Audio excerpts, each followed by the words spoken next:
India's Voice to the World, I'm Lipakshi Khurana, coming up in the next 30 minutes. India's Prime Minister Narendra Modi to leave for a two-day visit to UAE today to inaugurate first Hindu temple Babs Mandir in Abu Dhabi and address the Indian diaspora event Ahlan Modi. US President Joe Biden says United States is pushing for a 6-week Gaza pause, a stepping stone towards a longer ceasefire. British Prime Minister Rishi Sunak defends Rwanda policy on migration, slams opposition Labour Party.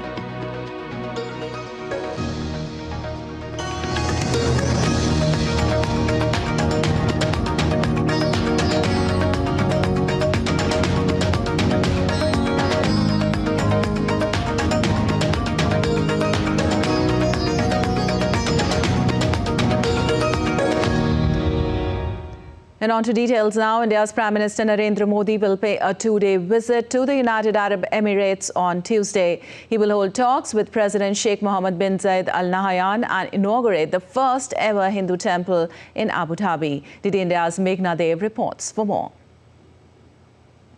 Prime Minister Narendra Modi will pay an official visit to the UAE from 13th to 14th February. Looking at the frequent high-level exchanges between both the leaders, this will be Prime Minister Modi's 7th visit to the UAE since 2015 and the third in the last 8 months. During the visit, Prime Minister will hold bilateral meetings with President of UAE, Sheikh Mohammed bin Zayed Al Nahyan. PM Modi will also meet Vice President of UAE, Sheikh Mohammed bin Rashid Al Maktoum. At his invitation, PM Modi will participate in the World Government Summit 2024 to be held in Dubai as guest of honor and deliver a special keynote address at the summit. Prime Minister will be participating in the World Government Summit 2024 as a guest of honor and deliver a special keynote address on the closing day of the summit. On 13th of February, Prime Minister Narendra Modi will be addressing the Indian community, the Indian diaspora at the Zayed Sports City Stadium in Abu Dhabi. And this is going to be one of the biggest Indian community events in UAE. On 14th February, PM Modi will inaugurate the Babs Mandir, the first Hindu temple in Abu Dhabi. The highly anticipated Babs Hindu Mandir, a magnificent pink sandstone temple built by Bochasa Navasi Akshar Purushottam Swaminarayan Sanstha, boasts intricate carvings and traditional architecture. A key highlight of the Prime Minister's visit to the UAE would be inauguration of the Babs Hindu Mandir in Abu Dhabi on 14th February. It will serve as a spiritual sanctuary for the Hindu community in the UAE, estimated to be about 3.5 million strong.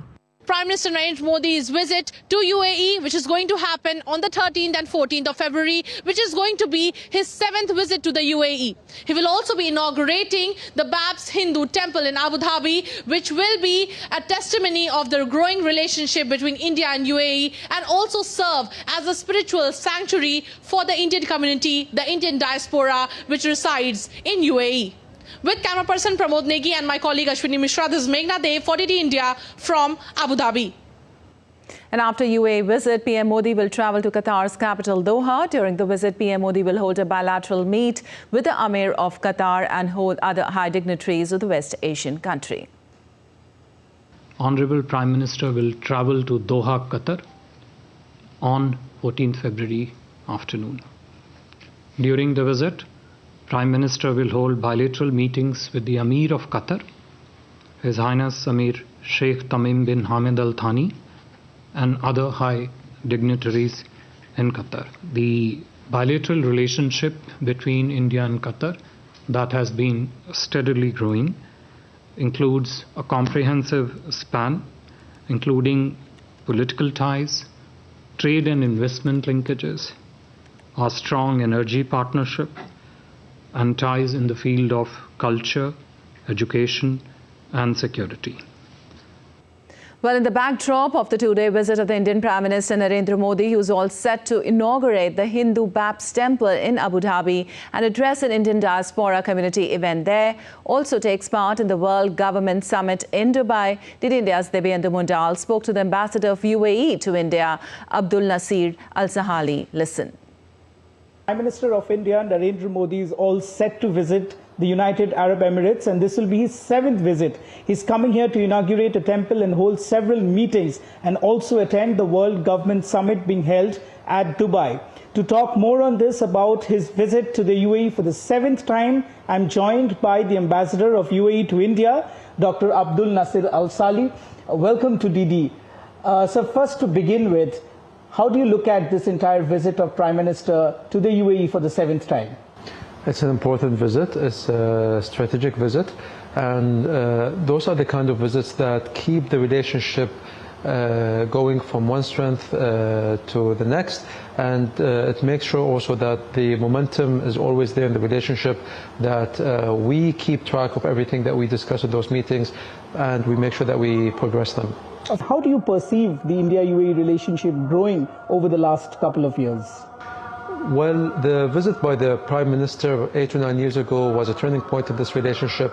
You could see that from that visit onwards there has been quite the progress on multiple fronts in this relationship. The areas of cooperation have been expanded, and they continue to be expanded. There are all kinds of businesses from India who want to expand to the UAE and to establish their operations here, and there are also businesses from the UAE who also want to expand into India and to establish some sort of presence in India. And the Prime Minister is also set to inaugurate, the first Hindu temple, one of the largest Hindu temple complex in Abu Dhabi. How do you look at this inauguration by Prime Minister, and of course a temple in the UAE by Prime Minister Narendra Modi? It's going to be monumental. It's going to be memorable to all of us here. We have been excited and looking forward, and the fact that the Prime Minister is going to inaugurate it himself is significant, especially in the context of the relationship between the two countries. The Mandir to us stands for the UAE's values of coexistence, acceptance and tolerance, and I'm sure that this is going to be an unforgettable experience to everyone. We would like to end you at this happy note and see the India and UAE relationship grow further from here on, and we'll catch up more with you in the due course of time when we have more to discuss. Thank you so much for joining us and talking to us at DD India, and we'll leave it here. Thank you so much, Ambassador, once again. This is Debyendu Mundal with camera person Ravinder from Ajman for DD India. And moving on, U.S. President Joe Biden welcomed Jordan's King Abdullah II to the White House for talks on how to end the months-long conflict and plan for what comes afterward. The meeting with Abdullah comes as Biden and his aides are working to broker to another pause in Israel's conflict with Hamas in order to send humanitarian aid and supplies into the region and get hostages out. Jordan's King Abdullah II appealed for a full ceasefire to end the Gaza conflict after talks with Joe Biden. Biden has started to take a harder line with Israel on civilian casualties, saying last week that Israel's offensive was over the top. Biden also said civilians sheltering in Rafah on the Egyptian border need to be protected. Mr. President, where are the civilians in Rafah supposed to go? As the King and I discussed today, the United States is working on a hostage deal between Israel and Hamas, which would bring an immediate and sustained period of calm to Gaza for at least 6 weeks, which we could then take the time to build something more enduring. U.S. military forces have struck targets in Iraq and Syria, and our response will continue. We're grateful to our partners and allies like the King, who work with us every single day to advance security and stability across the region and beyond. And the Israeli army released a video showing its hostage rescue operation in Rafah on Monday. The video, published by the Israel Defense Forces, showed the moments after Fernando Simon Marman and Louis Harre were freed from Hamas captivity during a raid in the city by special forces. An Israeli military spokesman said the hostages were being held on the second floor of a building that was breached with explosives during the raid amid heavy airstrikes.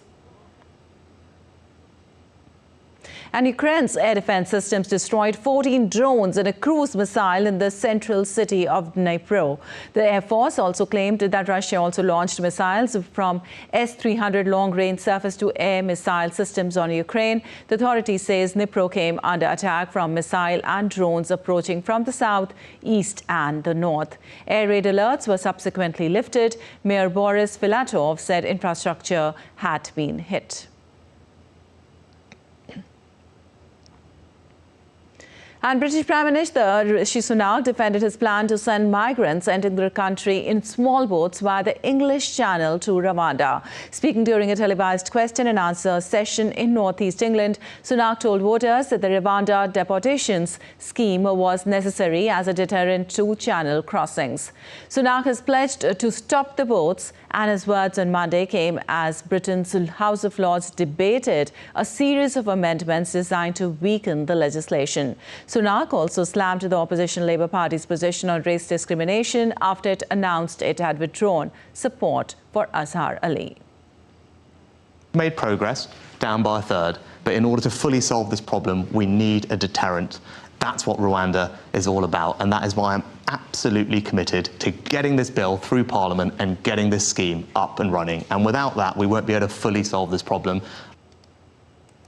And former U.S. President Donald Trump, who is seeking to regain presidency in this year's November 5th elections, has requested the U.S. Supreme Court to temporarily shelve a judicial order that refutes his claims of immunity from prosecution. Trump's lawyers, in a brief, stated that the criminal trial will affect his bid to participate in the presidential race. Trump was charged for conspiring to defraud the United States and also for conspiring to obstruct the certification of 2021 election results. He was also prosecuted for conspiring against the right of Americans to vote.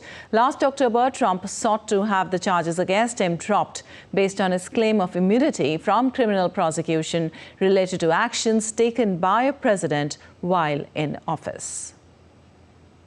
And amidst the uncertainty in Pakistan general election results, the Election Commission of a neighbouring country has denounced any claims of manipulation in the vote count.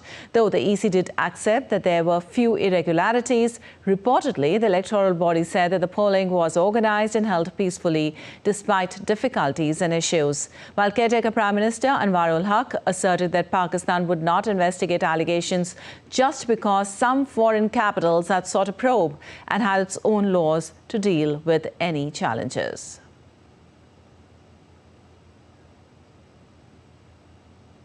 And World Health Organization Director Tedros Adhanom Ghebreyesus addressed the World Government Summit in Dubai on Monday. The WHO chief underscored the urgent need for international cooperation in addressing health emergencies, particularly in light of the COVID-19 pandemic.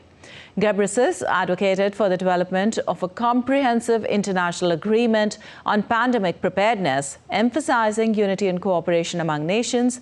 Ghebreyesus highlighted unresolved issues among countries and the spread of misinformation as significant obstacles in progress towards the pandemic agreement.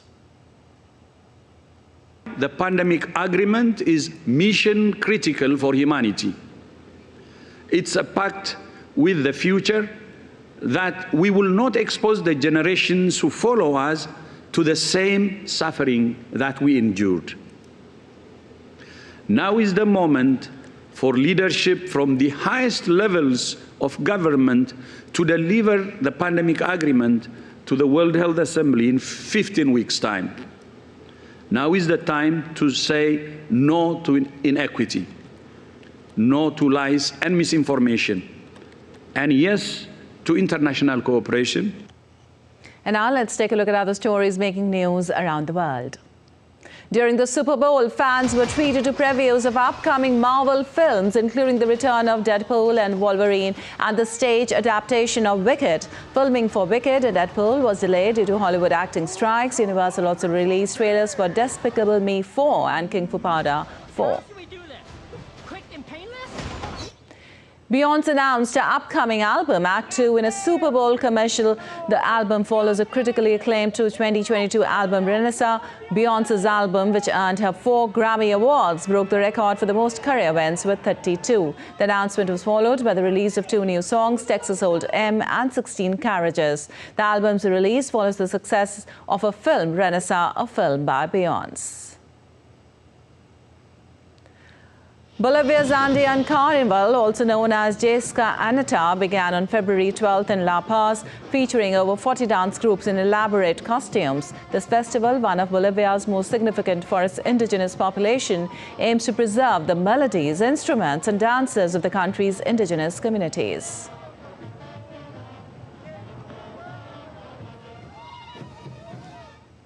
And still to come on this edition of DD India Live. The 4th edition of the Badminton Asia Team Championships 2024 is scheduled to commence from Tuesday in Malaysia with a strong Indian squad.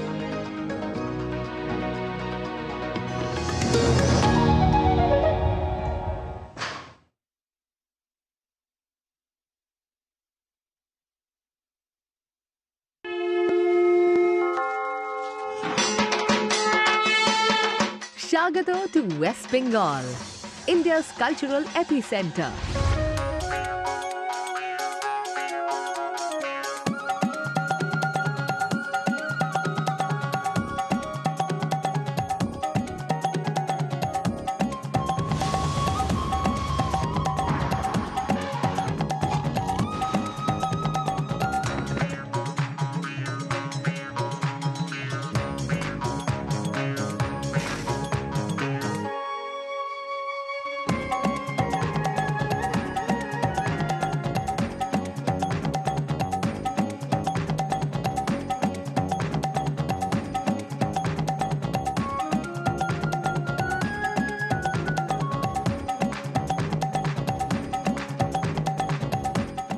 West Bengal invites you to share its richness, to be united as one family with one shared vision of building a better tomorrow.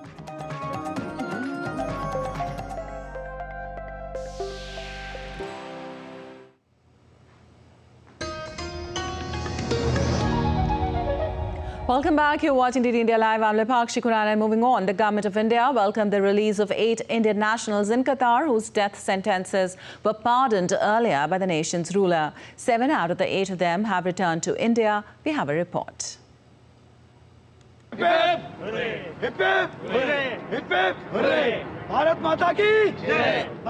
In a major diplomatic victory, India secured the release of 8 Indian nationals who were sentenced to death in Qatar. 7 of the 8 nationals released by Doha reached New Delhi on Monday morning. We deeply appreciate the decision of the Qataris government and the Amir to release them. We are happy to have 7 of those Indian nationals back. 8th Indian national has also been released, and we continue to work with the Qatar government to see how quickly his return to India. Setting their foot back on the home soil on return, after several agonizing months of captivity, the 7 Indian nationals who were sentenced to death heaved a sigh of relief. They praised Prime Minister Narendra Modi, saying that their freedom could come only because of the intervention of PM Modi. They said they could breathe free due to the sustained diplomatic efforts at the behest of the Prime Minister of India to secure their release. Without the intervention of Prime Minister Modi, it wouldn't have been. We have waited almost 18 months to be back in India. We're extremely grateful to the Honorable Prime Minister, Sri Narendra Modi ji. It certainly wouldn't have been possible without his personal intervention and that equation with the Emir of Qatar. I think we are grateful to the Government of India, the bottom of our heart, for every effort that has been made, and this day wouldn't have been possible. The Indian government expressed appreciation for the release of the Indian nationals, saying the Government of India welcomes the release of 8 Indian nationals working for the Dehra Global Company who were detained in Qatar. 7 out of the 8 have returned to India.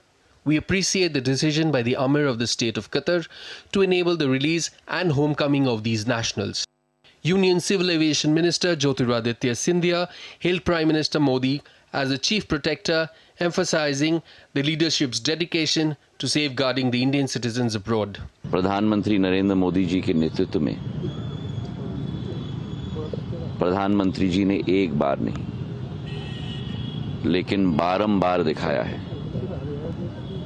कि उनके कार्यकाल में वे केवल प्रधानमंत्री नहीं हैं, वे प्रधान सेवक हैं, वे प्रधान रक्षक हैं। ये एक और उदाहरण है उसी एक जिम्मेवारी का, उसी एक भावना का। केवल देश के अंदर 140 करोड़ भारतीयों के प्रति नहीं, लेकिन देश के बाहर 25 करोड़ भारतीयों के प्रति भी, या 2.5 करोड़ भारतीय के प्रति भी, जो 110 देशों में अपना जीवन यापन कर रहे हैं। Minister of State for External Affairs Meenakshi Lekhi echoed the sentiments, thanking the Qatar government for the cooperation in facilitating the release of the Indian nationals.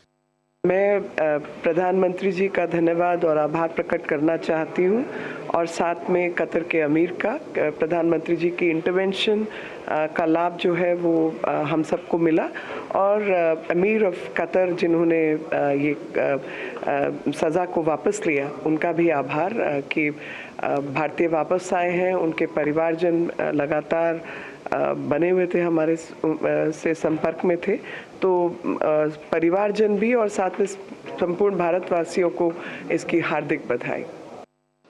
This marks a significant diplomatic victory for India due to the complete turnaround in the situation when just 2 months back the Indian nationals were facing death penalty. As India celebrates their safe return, the episode stands as a testament to the power of diplomatic resolve and international cooperation in safeguarding the rights and freedom of Indian citizens. And moving on, the Indian Navy responded to a distress call from damaged Iranian fishing vessel and provided medical help to crew members, adding to the list of recent rescues carried out by India's sea warriors and coast guards. In a display of exemplary courage and skill, the Indian Navy continues its valiant efforts in rescuing vessels in distress. Responding to the distress call from the Iranian fishing vessels, an Indian Navy mission deployed in the North Arabian Sea for maritime security operations provided damage control assistance and undertook a strengthening of the hull. Rendering the boat safe for further transit, medical aid has also been extended to 3 injured crew members. The Indian Navy said that the ship was damaged allegedly due to a collision with the merchant vessels. The Indian Navy, since the beginning of the Red Sea crisis, has been rendering assistance to the merchant vessels in the region, which was involved drone and missiles attacks along with attempts of hijacking. The first rescue by the Indian Navy came after Malta flagged vessels MV Rion came under attack by hijackers on 14th December. Following which, Indian Navy deployed patrol aircraft and warships, ensuring rescue of an injured personnel, playing the role of the first responder. The second incident involved MV Champlain, a Liberian flag tanker carrying 21 Indian and 1 Vietnamese crew.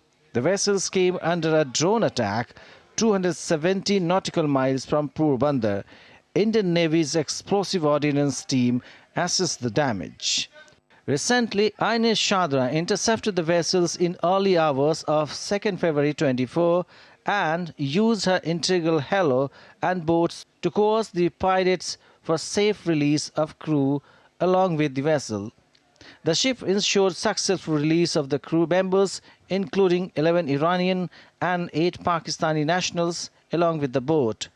The ship also undertook confirmatory boarding on FV Omari to sanitize and check on the well-being of the crew who had been held captive by the Somali pirates.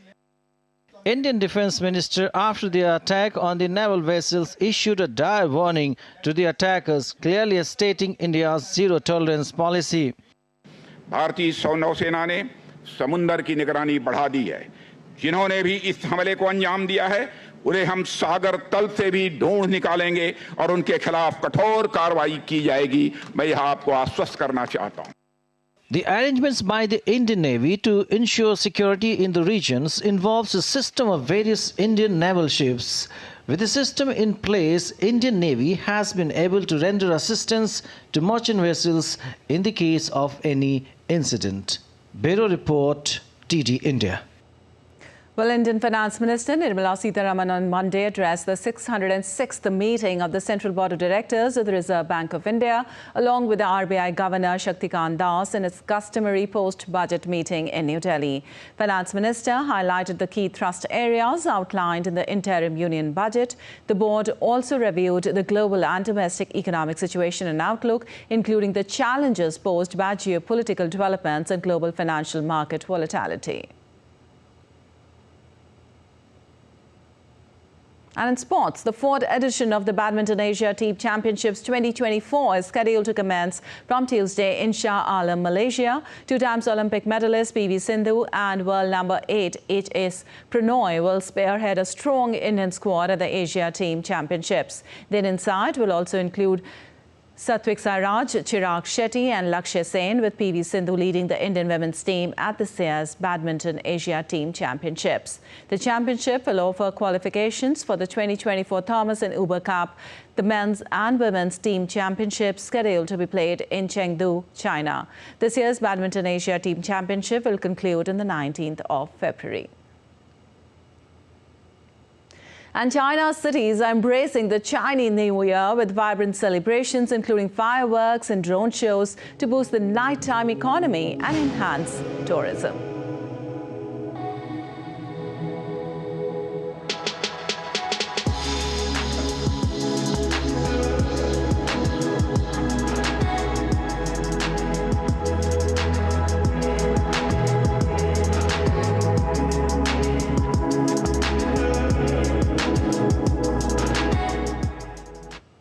And we leave you with those beautiful images. That's all for this edition of DD India Live. But let us know your thoughts on the news of the day. You can connect with us on Facebook, X, formerly known as Twitter and Instagram. We'll be back with more news as it breaks here on DD India. I'm Lipakshi Khurana from all of us here in Delhi. Thanks for watching DD India Live.